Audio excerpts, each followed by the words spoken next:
2026 এসে গেছে কিন্তু এই রিলসটা দেওয়া হয়নি, তাই চলে এলাম নতুন রিলস নিয়ে।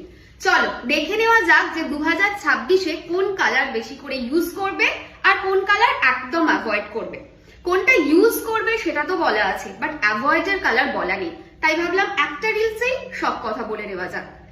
যে কালার এই বছর বেশি করে ইউজ করবে সেটা হলো গোল্ডেন, ইয়েলো এবং অরেঞ্জ। এই তিনটে শেডের মধ্যে যে কোনো শেড, মানে ইয়েলো মানে একদম ক্যাটক্যাটে হলুদ হতে হবে তেমন না, ইয়েলোর যে কোনো শেড তুমি নিতে পারো, গোল্ডেনের যে কোনো শেড নিতে পারো, অরেঞ্জের যে কোনো শেড নিতে পারো, ঠিক আছে। যেমন এটাও ইয়েলো, ঠিক আছে, আমি জানি না কেমন আসছে, বাট এটাও ইয়েলো। সো ইয়েলোর শেড মানে এই কালারটা যে কোনো শেড নিতে পারো।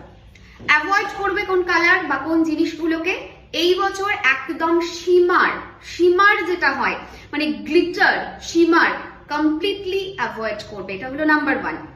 নাম্বার 2 হচ্ছে এই বছরের জন্য স্মোকি আই মেকআপে কমপ্লিটলি অ্যাভয়েড করো। এই বছর একটুখানি ভাইব্রেন্ট কালারে যেতে পারো বা নিউড শেডে যেতে পারো, বাট একদম ব্ল্যাক যে স্মোকি আইটা হয় কমপ্লিটলি অ্যাভয়েড, ওকে।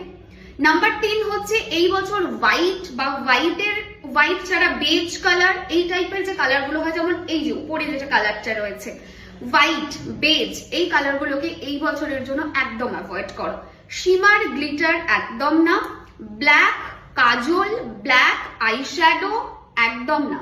এই বছর কালারফুল আইশ্যাডো ইউজ করতে পারো, কালারফুল কাজল ইউজ করতে পারো, specifically orange, golden colour, yellowish টোনের ওপরে এগুলো ইউজ করতে পারো, বাট অ্যাভয়েড কিন্তু কাজলকে এবছর বেশি করে করো, ব্ল্যাক কালারকে অ্যাভয়েড করো, তার সঙ্গে সঙ্গে হোয়াইটের বেজ কালার এগুলো একদম অ্যাভয়েড করো।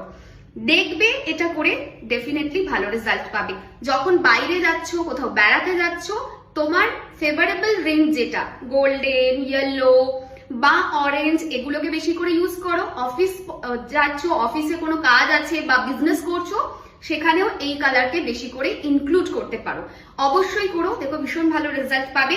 ভিডিওটা এন্ড করছি, ভিডিওটা ভালো লাগলে একটা লাইক করবে, কমেন্ট করবে, পারলে শেয়ার করবে। আর কমেন্ট কি করবে সেটা তো জানাই আছে।